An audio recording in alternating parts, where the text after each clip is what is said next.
Part 2 में बताना है कि राष्ट्रपति आर्टिकल 55 तक हमने आपको व्यवस्थित किया था। आज हम राष्ट्रपति के कार्यकाल के बारे में पढ़ेंगे। राष्ट्रपति की जो होगा पार्ट 2 की चर्चा होगी। प्रथम पार्ट में हमने आपको राष्ट्रपति का निर्वाचन करा दिया और निर्वाचन में हमने बताया कि प्रत्यक्ष के क्या मतलब होता है, एकल मत प्रणाली का क्या मतलब होता है, एकल संक्रमणी मत प्रणाली का क्या मतलब होता है और किस संविधान संशोधन के तहत दिल्ली और पांडिचेरी के जो होता है विधान सभा को राष्ट्रपति चुनाव में भाग लेने की अधिकार दिया गया था। तो यहाँ तक हमने आपको कल के वीडियो में बता दिया। अगर जो लोग नहीं अगर पढ़े हैं तो आप जा करके हमारे लिंक में जो होता है वीडियो के नीचे दिया गया लिंक, उस पर जाकर के आप पार्ट 1 पढ़ सकते हैं। आज कार्यकाल हम पढ़ेंगे आर्टिकल 56 के बारे में बात करेंगे। राष्ट्रपति के अनुच्छेद 56 पढ़ते हैं। अनुच्छेद 56 में राष्ट्रपति के कार्यकाल की बात कीजिए कि राष्ट्रपति कितने दिनों तक जो होता है रह सकता है, बना रह सकता है। भारतीय संविधान अकॉर्डिंग टू राष्ट्रपति कितने दिन तक। तो आपको बताने की जरूरत नहीं क्योंकि राष्ट्रपति का कार्यकाल आप जानते हैं कि 5 वर्ष का होता है। 5 वर्ष का होता है, ये सभी लगभग जानते हैं लोग 5 वर्ष का होता है। लेकिन हमें जो कंपटीशन क्लास में क्वेश्चन पूछे जाते हैं हम उन पर ध्यान रखा जाता है। देखिए, नए राष्ट्रपति के निर्वाचित होने के तत्काल बाद जो होता है, देखिए नए अगर राष्ट्रपति का चुनाव हो जाता है, नए राष्ट्रपति आ जाते हैं और नए राष्ट्रपति ने तत्काल अगर नए राष्ट्रपति ने पदभार ग्रहण कर लिया, अगर शपथ ले लिया, तो जो राष्ट्रपति रहेगा वो तत्कालिक राष्ट्रपति जो होता अपना पद क्या करेगा, त्याग पत्र दे देता है। अगर नए राष्ट्रपति निर्वाचित हो जाता है, नया राष्ट्रपति जो होता है निर्वाचित ले हो जाता है और शपथ ग्रहण कर लेता है, तो तत्कालिक जो राष्ट्रपति होता है, तत्कालिक जो होता है राष्ट्रपति वो क्या कर देता है, अपना इस्तीफा दे देगा। अपना क्या कर देता है, इस्तीफा दे देता है। कहने का मतलब होता है कि राष्ट्रपति का जो पद होता है किसी भी हालत में जो होता है राष्ट्रपति का पद रिक्त नहीं होना चाहिए। राष्ट्रपति का जो पद होता है, ये जो राष्ट्रपति के पद रखे जाते हैं, ये पद किसी भी दशा में रिक्त नहीं होना चाहिए, रिक्त नहीं होना चाहिए,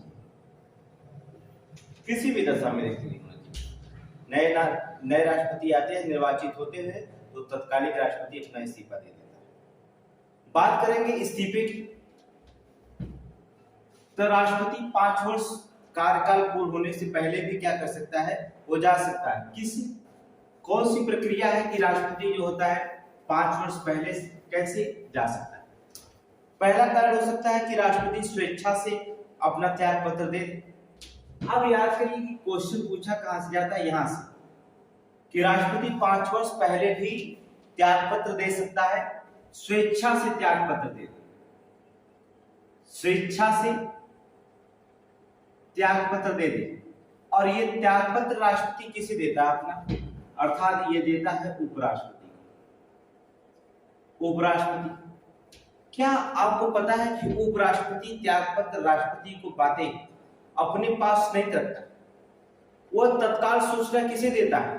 अगर राष्ट्रपति ने अपना त्याग पत्र उपराष्ट्रपति को दे दिया तो उपराष्ट्रपति जो होता है तत्काल सूचना किसे देने के कार्य करता है, अपना तत्काल सूचना जो होता है लोकसभा अध्यक्ष को देता है। किसे देता है, लोकसभा अध्यक्ष महोदय के जो होता है। अगर राष्ट्रपति ने अपना त्यागपत्र उपराष्ट्रपति को दे देता है तो उपराष्ट्रपति जो होता है तत्काल सूचना जो होता है लोकसभा अध्यक्ष को देना पड़ता है, अर्थात लोकसभा अध्यक्ष को देता है। अगर देखें दूसरी चीज होता है, पहला स्वेच्छा से, दूसरी मृत्यु अगर हो जाती है तो कोई बात नहीं, अगर मृत्यु हो जाती है कार्यकाल में। तीसरी चीज होता है महाअभियोग के द्वारा, महाअभियोग के द्वारा, जिसकी चर्चा आर्टिकल 61 में आगे हम करेंगे कि महाअभियोग प्रक्रिया कैसे लाई जाती है और किस तरह से लाया जाता है। ये महाअभियोग प्रक्रिया, ये तीन जो होता है कंडीशन के द्वारा राष्ट्रपति जो होता है अपना पद खाली कर सकता है। महाअभियोग लेकिन 6 महीने अगर राष्ट्रपति इन तीनों कारणों में से किसी भी कारण से अगर राष्ट्रपति पद खाली हो जाता है तो तत्काल जो होता है 6 माह के अंदर किसी भी कीमत पर राष्ट्रपति का चुनाव हो जाना चाहिए। किसी भी कीमत पर जो होता है, किसी भी कीमत पर राष्ट्रपति का चुनाव होना चाहिए। चुनाव क्या हो जाना चाहिए। लेकिन अगर चुनाव नहीं होता है, नए राष्ट्रपति अगर खाली हो जाता तो पद, तो ये हमने कहा कि किसी भी दशा में राष्ट्रपति जो होता है तत्काल जो होता है रिक्त पद नहीं खाली हो सकता, उसे रिक्त नहीं किया जा सकता है राष्ट्रपति पद। तो तब तक राष्ट्रपति के पद पर कार्यवाहक राष्ट्रपति कोई कार्य करता है। मान लीजिए स्वेच्छा से या किसी त्याग पत्र या महाअभियोग प्रक्रिया के द्वारा हट भी जाते हैं तो राष्ट्रपति का चुनाव जो होता है 6 माह के अंदर किसी भी कीमत पर हो जाएगा। लेकिन तब तक के लिए कोई कार्यवाहक के रूप में कार्य करता है। तो आपको बता दें, राष्ट्रपति के रूप में, राष्ट्रपति की जगह जो होता है कार्यवाहक राष्ट्रपति जो होता है कोई भी व्यक्ति बन सकता है। जैसे कोई भी मतलब उसमें रखा जाता है कार्यवाहक राष्ट्रपति कौन बन सकता है। तो राष्ट्रपति के रूप में कार्यवाहक राष्ट्रपति की भूमिका कौन निभाता है। पहले हो सकता है अगर उपराष्ट्रपति मौजूद है तो आप क्या करेंगे, राष्ट्रपति की जगह उपराष्ट्रपति क्या कर सकता है, कार्यवाहक की भूमिका निभा सकता है। वैसे राष्ट्रपति के बाद जो होता है मृत्यु हो गई, त्याग पत्र दे दिया या महाअभियोग हो गया, किसी भी कारण से राष्ट्रपति का पद अगर खाली हो जाता है तो उसकी जगह जो होता है ये जो तो कार्यवाहक का रूप जो लेता है वो उपराष्ट्रपति लेता है। अगर मान लीजिए उपराष्ट्रपति नहीं है तो कौन हो सकता है, सर्वोच्च न्यायालय का मुख्य न्यायाधीश लेता है। दूसरा कौन हो सकता है, सर्वोच्च न्यायालय का मुख्य न्यायाधीश।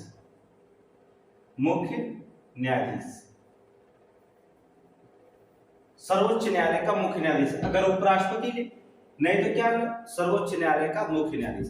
बाई चांस सर्वोच्च न्यायालय का मुख्य न्यायाधीश अगर नहीं रहता है तो कोई वरिष्ठ न्यायाधीश जो होता है, मुख्य न्यायाधीश अगर सर्वोच्च न्यायालय का नहीं है तो उसके स्थान पर मुख्य न्यायाधीश पे सर्वोच्च न्यायालय का ही कोई जो होता है वरिष्ठ न्यायाधीश जो होता है, वरिष्ठ न्यायाधीश राष्ट्रपति पद की शपथ क्या कर लेता है, राष्ट्रपति को कार्यवाहक के रूप में राष्ट्रपति की भूमिका निभाता है।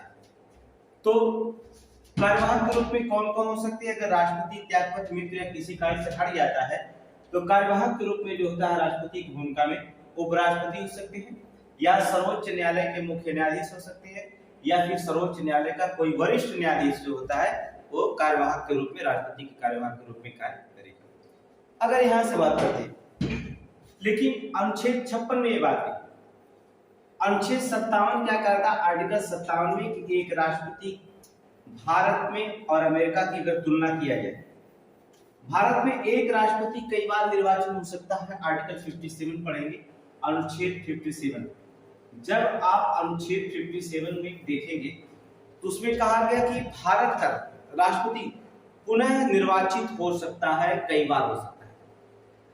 इंडिया के सिर्फ राष्ट्रपति पर, इंडिया के राष्ट्रपति प्रेसिडेंट जो होते हैं वो कई बार निर्वाचित हो सकते हैं, कई बार, इसके लिए संविधान मौन, कई बार पुनः निर्वाचित हो सकते हैं, पुनः निर्वाचित हो सकते हैं,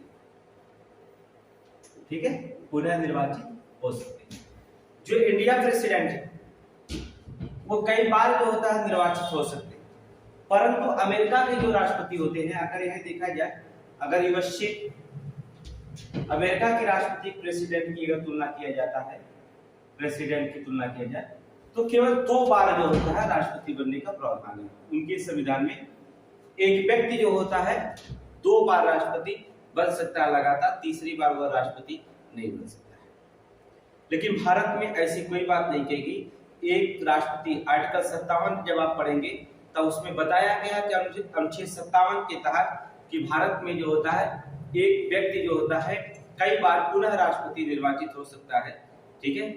और जो होता है जबकि अमेरिका में जो होता है एक व्यक्ति जो होता है 2 बार से अधिक राष्ट्रपति निर्वाचित होने का कोई प्रावधान नहीं है। अगर आप आर्टिकल 58 अगर पढ़ते हैं, इसी में देता कि राष्ट्रपति बनने आप कौन व्यक्ति जो होता है भारत के राष्ट्रपति बन सकता है। पहली चीज होती राष्ट्रपति की बनने की कोई योग्यता होनी चाहिए। आप किसी व्यक्ति को राष्ट्रपति तो बना नहीं सकते हैं। कोई अमेरिका से आके यहाँ पर जो होता है रहने लगा, हम उसे राष्ट्रपति बना दें। जो बाइडेन आके कहने चलो हम तुम्हें राष्ट्रपति बना, ऐसा तो हो नहीं सकता। हम राष्ट्रपति आर्टिकल 58 में अगर आप पढ़ते हैं, अनुच्छेद 58 में,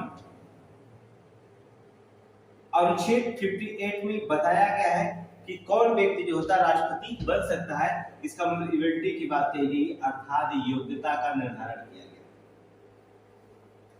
अनुच्छेद 58 में राष्ट्रपति की योग्यता का निर्धारण किया गया, कौन व्यक्ति बन सकता है।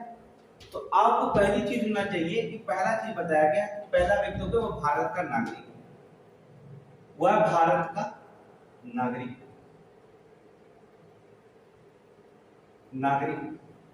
और हमने आपको पढ़ाया था नागरिकता, देखेंगे चैप्टर में हमने पढ़ाया था भारत का नागरिक, भारतीय नागरिकता अधिनियम 1955 के अनुसार 5 तरीके से जो होता है नागरिकता दी जाती है। आपको पता है, आपको हमने बताया था कि भारत सरकार अधिनियम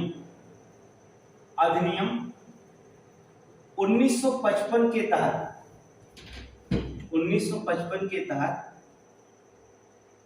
5 प्रकार से नागरिकता दी जाती है।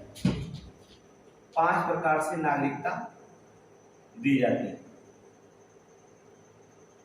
और हमने आपको बताया था कि 5 प्रकार से नागरिकता दी जाती है। भारत सरकार अधिनियम 1955 जब पढ़ेंगे तो उसमें बताया गया है कि भारत में जो होता है 5 प्रकार से नागरिकता दी जाती है। पहली नागरिकता हमने आपको बताया था कि जन्म से होती है। अगर आप यहाँ जन्मे हैं तो आप भारत के नागरिक माने जाएंगे, अर्थात जन्म से नागरिकता। दूसरा वंशानुक्रम,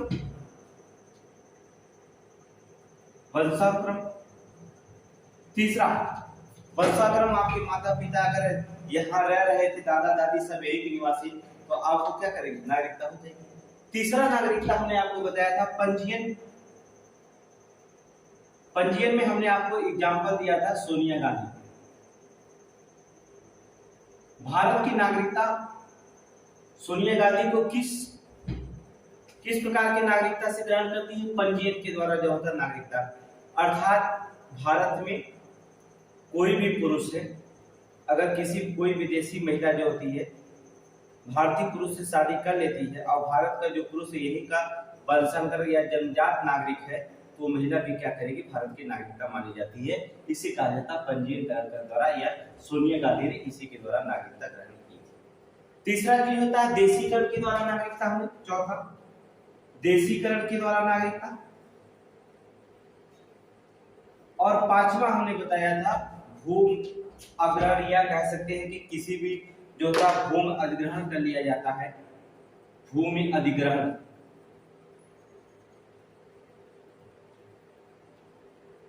भूमि अधिग्रहण के द्वारा जो होता है भारत की नागरिकता मिल जाएगी। मान लीजिए अगर कोई राज्य है, कोई खंड है, अगर मान लीजिए हमने उसे अपने में क्या, जैसे पीओके को हमने क्या कर लिया, पाक अधिकृत कश्मीर को हमने भूखंड में अपने मिला लिया, तो वहां के जितने व्यक्ति रहेंगे स्वयं जो होता है उनको नागरिकता क्या कर जाएगी, दे दी जाएगी। अर्थात वो नागरिकता स्वयं भारत के नागरिक माने जाएंगे। तो भूमि अधिग्रहण के द्वारा नागरिकता। तो पहली योग्यता क्या होगी, भारत सरकार अधिनियम 1955 के तहत 5 प्रकार से नागरिकता दी जाती है, जन्म, वंशानुक्रम, पंजीयन, देशीकरण, भूमि अधिग्रहण तथा भारत का नागरिक, तो भारत का नागरिक इसी के द्वारा। दूसरी योग्यता क्या होती है, उसकी उम्र। आपको भारत का अगर राष्ट्रपति बनना है तो आप क्या होंगे, उम्र कितनी है आपको देखना होगा। व्यक्ति जो होता है 35 वर्ष की उम्र, भारत के राष्ट्रपति बनने के लिए कितनी साल की उम्र, 35 साल की। ये न्यूनतम उम्र 35 साल के, कम से कम 35 वर्ष का होना चाहिए। लेकिन जो होता अधिकतम उम्र की कोई सीमा नहीं, अधिकतम उम्र जो होता है इसके लिए संविधान मौन है, अर्थात संविधान मौन है। इसमें संविधान में नहीं लिखा गया कि एक व्यक्ति किस उम्र तक जो होता है भारत का राष्ट्रपति बन सकता है, इसके लिए संविधान मौन रखी गई। लेकिन न्यूनतम उम्र उसकी कितना है, 35 वर्ष रखा गया। अब देखिए कि दूसरी तीसरी योग्यता की बात करते हैं। दूसरी तीसरी योग्यता क्या होना चाहिए कि वह लाभ के पद पर ना, वह लाभ के पद पर ना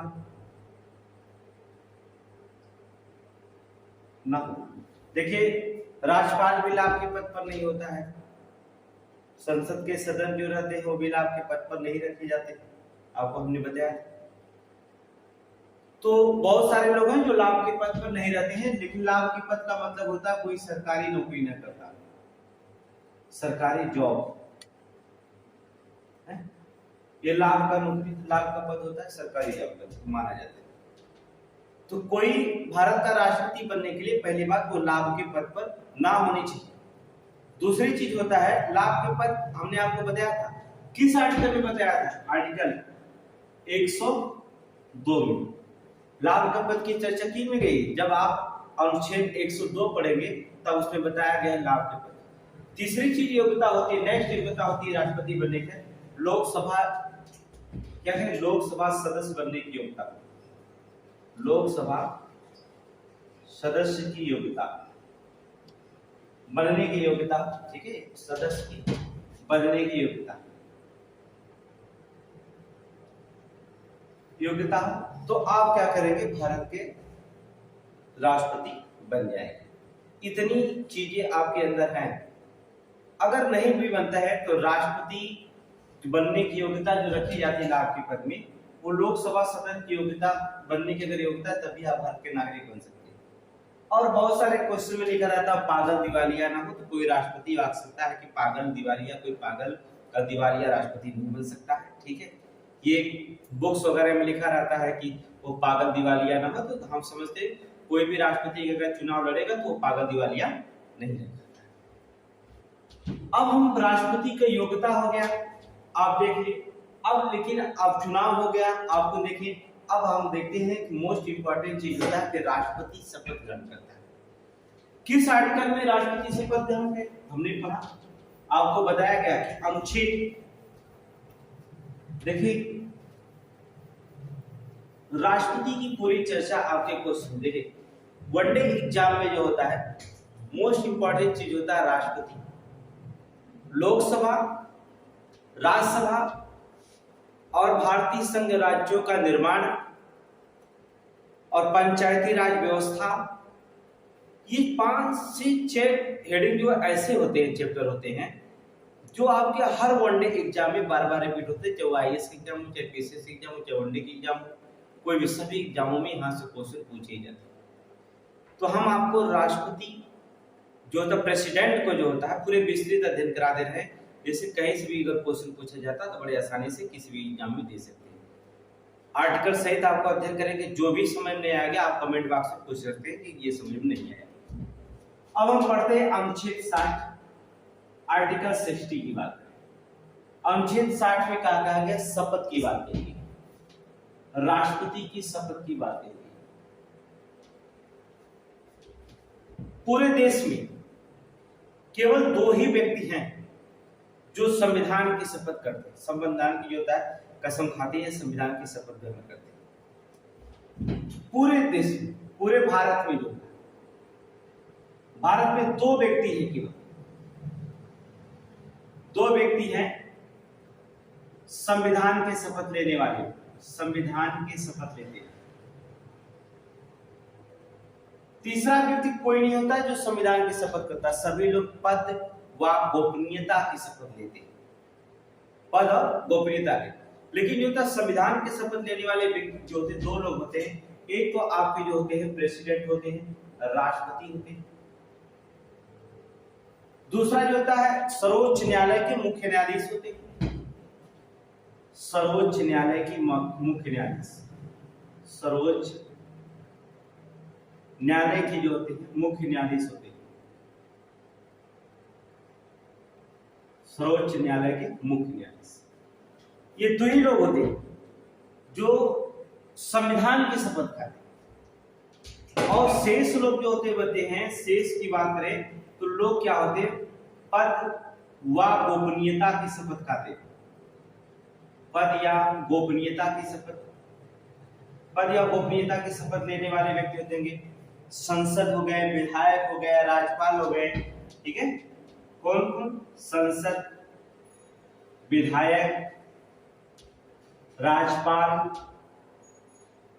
इस जो लोग होते हैं, ऐसे व्यक्ति जो होते हैं, वो जो होते हैं आपके संविधान की शपथ नहीं लेते हैं, बल्कि पद और गोपनीयता की शपथ लेते हैं। लेकिन संविधान में संविधान की कसम खाने वाले, संविधान पर जो होता है संविधान की शपथ लेने वाले या संविधान के जो रक्षक माने जाते हैं, दो ही व्यक्ति माने जाते हैं। एक तो आपके राष्ट्रपति, दूसरा सर्वोच्च न्यायालय का मुख्य न्यायाधीश। अब शपथ दिलाता कौन है? शपथ दिलाने का कार्य राष्ट्रपति को जो होता है शपथ दिलाते हैं कौन है? सर्वोच्च न्यायालय का मुख्य न्यायाधीश।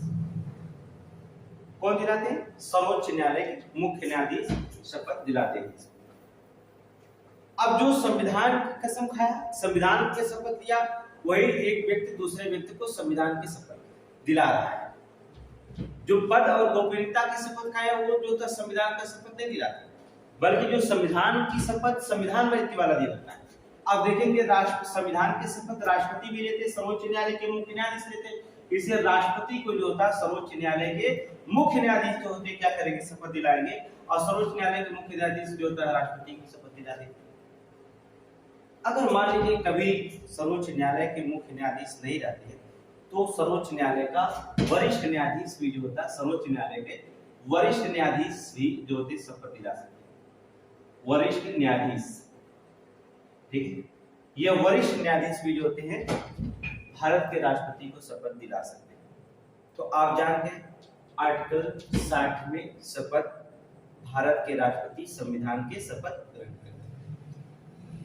और मुख्य न्यायाधीश जो होते हैं सर्वोच्च न्यायालय के मुख्य न्यायाधीश जो थे भारत के जो होता है संविधान की शपथ ग्रहण करते हैं, दो लोग। और राष्ट्रपति को सर्वोच्च न्यायालय के मुख्य न्यायाधीश रहते या नहीं कहे तो वरिष्ठ न्यायाधीश। लेकिन संविधान के शपथ में किसकी कसम खाते हैं? देखेंगे किन शब्दों का शपथ दिया जाता है संविधान की शपथ में।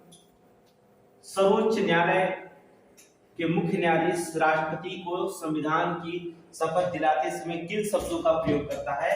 तीन शब्द ज्यादा महत्वपूर्ण रखे जाते हैं। पहला शब्द रखा जाता है प्रतिरक्षण, प्रतिरक्षण। दूसरा जो होता है संविधान के शब्दों में जो होता है शपथ दिलाते समय किसका कसम खाते हैं?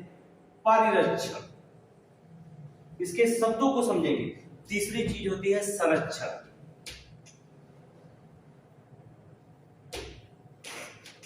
संविधान में शपथ ग्रहण करते समय राष्ट्रपति तीन शब्दों का प्रयोग करता है, प्रतिरक्षण, परिरक्षण और संरक्षण। अब इन तीनों शब्दों का अर्थ आपको जानना जरूरी होता है कि ये तीन शब्द प्रतिरक्षण किसे कहा जाता है?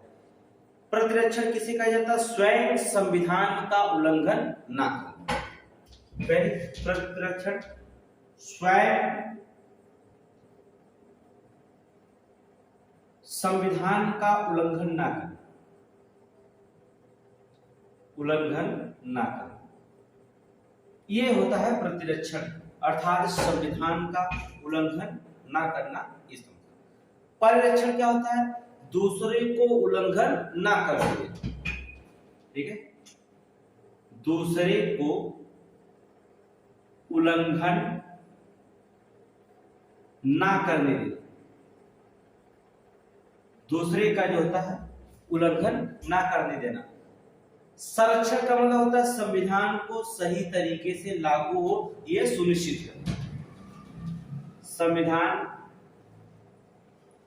सही तरीके से लागू हो यह सुनिश्चित करना, यह सुनिश्चित करना, ये सुनिश्चित करना। देखिए तीन तरीके संविधान में शपथ लेते समय राष्ट्रपति प्रतिरक्षण, परीक्षण और संरक्षण का शपथ ग्रहण करता है, कसम खाता शपथ ग्रहण करता है। प्रतिरक्षण का मतलब होता है कि स्वयं संविधान का उल्लंघन न करना, परिरक्षण का मतलब होता है दूसरे को संविधान का उल्लंघन ना करने देना। संरक्षण का मतलब होता है संविधान सही तरीके से लागू हो और ये क्या करना, सुनिश्चित करना। ये सर्वोच्च न्यायालय के शपथ ग्रहण की बात करता है। अब देखिए, जब शपथ ग्रहण करते हैं, हमने बताया था कि राष्ट्रपति स्वयं या स्वेच्छा से त्याग पत्र दे दे, या तो महाअभियोग प्रक्रिया के द्वारा हटा दिया जाए, या तो हमने बताया कि मृत्यु हो जाए। हम आपको महाअभियोग प्रक्रिया कैसे लाया जाता है।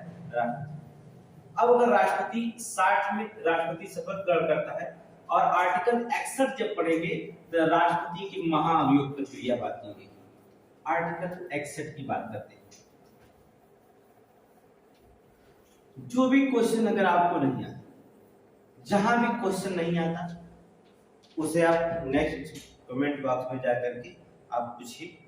आपका जवाब जो होता है अगले वीडियो में पार्ट 3 जब हम पढ़ेंगे। अब इसके बाद कार्यकाल बच जाएगा, कार्यकाल हो गया है। इसके बाद जो होता है शक्तियां बढ़ जाएंगी कि राष्ट्रपति सैन्य शक्तियों का प्रयोग कैसे करेगा, राष्ट्रपति आपातकालीन शक्तियों का प्रयोग कैसे करेगा, कार्यपालिका में शक्तियों की क्या भूमिका होती है, इसके बारे में चर्चा हम नेक्स्ट दिन करेंगे। लेकिन महाअभियोग की प्रक्रिया देख लेते हैं। आर्टिकल 61 जो होता है महाअभियोग, महाअभियोग के बारे में बताया गया। महाअभियोग, महाअभियोग का अर्थ क्या होता है? किसी महाअभियोग क्या जाता है? पद से हटाने की प्रक्रिया। महाअभियोग का मतलब क्या होता है? पद से हटाने की प्रक्रिया। हटाने की प्रक्रिया, पद से हटाने की प्रक्रिया ही क्या कहलाती है? महाअभियोग कहलाती है। किसी व्यक्ति को अगर पद से हटाया जाता है तो ये प्रक्रिया हटाने की जो होती है महाअभियोग की क्रिया कहती है। महाअभियोग लाया राष्ट्रपति के पास क्यों जाता है? कारण क्या होता है?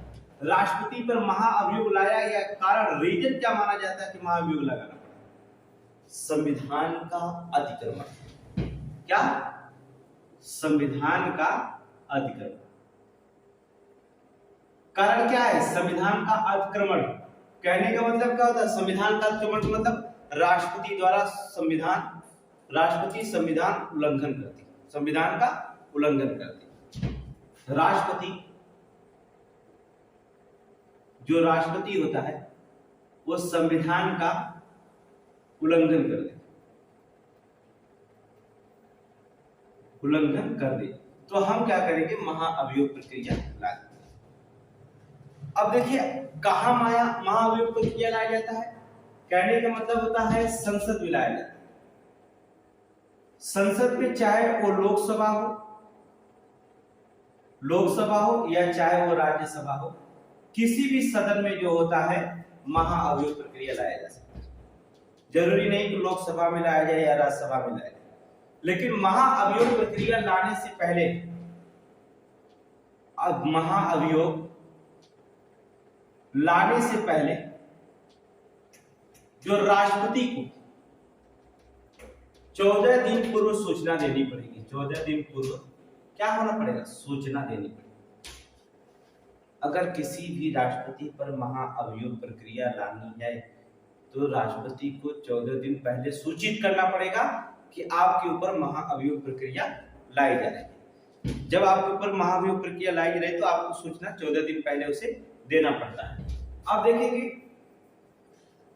महाअभियोग प्रक्रिया किसी भी सदन में लाई जा सकती है, चाहे वो लोकसभा हो और चाहे वो राज्यसभा हो। ठीक है, अगर लोकसभा में कुल सदस्य का, लेकिन जिस सदन में लाया जाता है उस सदन का 1/4 सदस्य का समर्थन होना आवश्यक है। अर्थात लोकसभा में 25% जो होता है, अर्थात 1/4 सदन का समर्थन अगर लोकसभा में लाया जाता है, एग्जाम्पल के तौर पे लाया जाए, मान लीजिए हमने लोकसभा में लाया, तब 1/4 25% सदन का समर्थन होना आवश्यक माना जाता है। और जिस सदन में लाया जाता है उस सदन को क्या कहा जाता है? उस सदन को महाअभियोग सदन कहा जाता है। महाअभियोग सदन कहा जाता है। ठीक है, जिस सदन में लाया जाता है उस सदन को महाअभियोग सदन कहा जाता है।